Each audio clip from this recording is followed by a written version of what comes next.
Itu tentunya pasti terkait dengan penyelenggaraan itu pasti akan membutuhkan dana, dan pada kesempatan yang berbahagia ini dapat kami sampaikan terkait dengan Undang-Undang Pilkada Nomor 10 Tahun 2016 Pasal 166 Ayat 1 mengamanatkan bahwa pendanaan kegiatan pemilihan dibebankan pada anggaran pendapatan dan belanja daerah dan dapat didukung oleh anggaran pendapatan dan belanja negara sesuai dengan ketentuan peraturan perundang-undangan.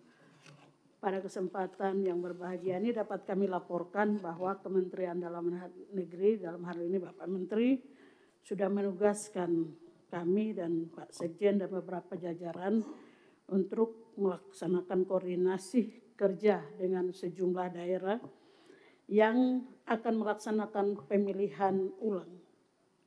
Data daerah yang akan melaksanakan pemilihan ulang sebagaimana yang sudah dilaporkan oleh Ketua KPU dan Bawaslu, pemungutan suara ulang dan rekapitulasi ulang surat suara pemilihan kepala daerah tahun 2024 berdasarkan putusan Mahkamah Konstitusi atau MK sebagaimana yang sudah dilaporkan pada catatan kami di Kementerian Dalam Negeri.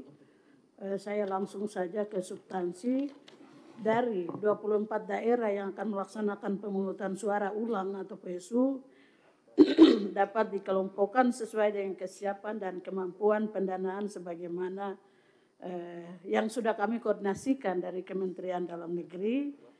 Yang pertama, daerah yang sanggup untuk pelaksanaannya atau memiliki dana itu ada sekitar 8 daerah, yaitu Kabupaten Bungo, Kabupaten Bangka Barat, Kabupaten Barito Utara, Kabupaten Magetang, Kabupaten Mahakam Ulu, Kutai Kartanegara, Kabupaten Siak, dan Kabupaten Banggai. Sedangkan daerah yang tidak sanggup atau masih membutuhkan kebutuhan atau bantuan dana baik dari provinsi maupun APBN, terdapat ada 16 daerah, yaitu Provinsi Papua sebagaimana yang sudah disampaikan tadi itu dari Ketua KPU.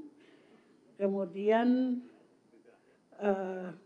Kabupaten Kepulauan Talaut, Kabupaten Buru, Kabupaten Pulau Tali Abu, Kabupaten Pasaman, Kabupaten Empat Lawang, Kabupaten Pesawaran, Kabupaten Bengkulu Selatan, Kabupaten Serang, Kabupaten Tasikmalaya, Kabupaten Baufen, Digul atau Papua Selatan, Kabupaten Gorontalo Utara, Kabupaten Perigi Mautong, Kabupaten Banjarbaru, Kota Palopo, dan Kota Sabang, plus 2 kota yang kota kosongnya dimenangkan, yaitu Kabupaten Pangkal Pinang dan Kabupaten Bangga. Kami sudah follow up dan tindak lanjuti terkait 2 kabupaten ini. Memang sampai dengan sekarang setelah pembahasan kami beberapa waktu dengan DPR itu memang mereka masih membutuhkan pembiayaan tambahan. Sudah dikoordinasikan dengan provinsi juga, namun masih membutuhkan pembiayaan. Terkait dengan beberapa kabupaten yang tidak sanggup. Izin pimpinan, ini nggak ada dibagi ke kita ya? Bahannya? Bahannya ada dikasih ke kita nggak, Bu? Ada, Pak. Nanti di ini. Ada sama siapa, Bu? Sudah di. Tadi sudah. Sudah, silakan pimpinan. Tadi sudah di-share tapi nggak apa-apa. Coba dicek lagi nanti sekretariat, di-share kepada kawan-kawan. Dikirim lagi.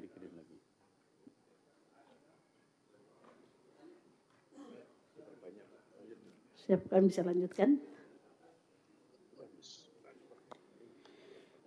Dalam hal pemerintah daerah belum menganggarkan atau telah menganggarkan namun belum sesuai kebutuhan pendanaan PSU dalam APBD tahun anggaran 2025, Kemendagri akan mendorong, dan memang saat ini sudah kami koordinasikan juga sama-sama dengan KPU, dan sedang mendorong agar pemerintah daerah melakukan penyesuaian melalui perubahan Perkada tentang penjabaran APBD tahun 2025 dan penyampaian kepada pimpinan DPRD untuk selanjutnya dianggarkan dalam peraturan daerah tentang perubahan APBD tahun 2025. Kemendagri juga akan mengusulkan agar pemerintah daerah dapat memenuhi penganggaran kebutuhan pendanaan PSU dalam APBD tahun 2025 melalui penyesuaian pendapatan dan efisiensi belanja APBD sesuai dengan instruksi Presiden nomor 1 tahun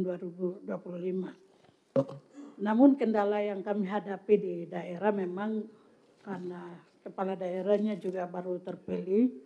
Pada kesempatan yang berbahagia ini juga dapat kami sampaikan, sebenarnya Pak Mendagri dan kami semua sudah sementara lagi mendorong, kemudian mencarikan mekanisme yang tepat untuk pemerintah daerah itu bisa menyiapkan dana tambahan untuk pilkada ulang yang akan dilaksanakan. Sesuai dengan hasil koordinasi kami di daerah, memang banyak keluhan dari daerah, lebih khusus karena mereka masih menunggu dukungan APBN sebenarnya. Karena di provinsi pun sampai dengan saat ini mereka masih melakukan penyesuaian. Kami mohon dukungan dari DPR RI juga. Kemudian dari Kementerian Dalam Negeri kami mendorong supaya ada penambahan pos APBD untuk daerah-daerah yang sampai dengan saat ini minim untuk pelaksanaan pemilihan pilkada ulang. Tapi pada prinsipnya bahwa Kementerian Dalam Negeri sangat dan akan mendukung semua proses. Kami akan mendorong pemerintah daerah memaksimalkan, mengefisiensi, kemudian memprioritaskan mungkin dana-dana yang tidak digunakan untuk kepentingan yang lain, kiranya disiapkan di BTT APBD daerah supaya dapat terselenggara dengan baik. Kami sangat optimis beban anggaran yang sebenarnya pemilihan pilkada tahap awal secara serentak ini yang sesungguhnya sekiranya kami merasa berat, tapi itu dapat dilaksanakan dengan baik. Dengan memperhatikan rapat kami di siang hari ini, kami akan terus mendorong, kami akan melaporkan Pak Menteri, agar supaya pemerintah daerah dalam hal ini gubernur, kemudian bupati wali kota akan segera mendorong, memperhatikan agar supaya kebutuhan pembiayaan untuk pilkada bukan hanya untuk KPU dan Bawaslu tetapi untuk keamanan. Nah, ini juga sangat penting sehingga kami mohon dukungan dari DPR untuk bisa berkoordinasi juga dengan DPR daerah supaya memberikan dukungan dan kita bersama-sama untuk mendukung penyelenggaraan proses pemilu kada di tahun 2024. Ada satu catatan yang dapat kami sampaikan pada kesempatan ini yang menurut kami penting. Kami juga akan mendorong Forkopimda daerah dalam hal menjaga keamanan, kemudian dalam pelaksanaan Idul Fitri dan seterusnya. Nah, ini kebetulan bertepatan dengan beberapa jadwal yang sudah ditetapkan oleh KPU dan Bawaslu akan bertepatan dengan pelaksanaan pemilihan ulang di daerah.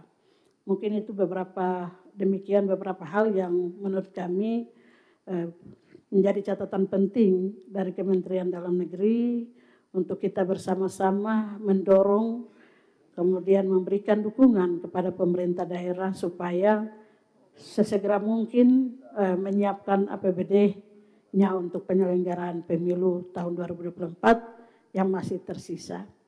Dan catatan penting juga dari kami untuk 2 kabupaten yang dimenangkan oleh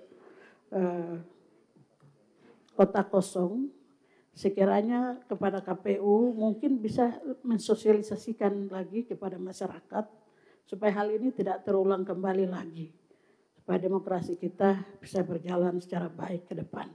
Demikian yang dapat kami sampaikan dan dukungan kami juga terkait dengan data DP4 juga akan disiapkan oleh Kementerian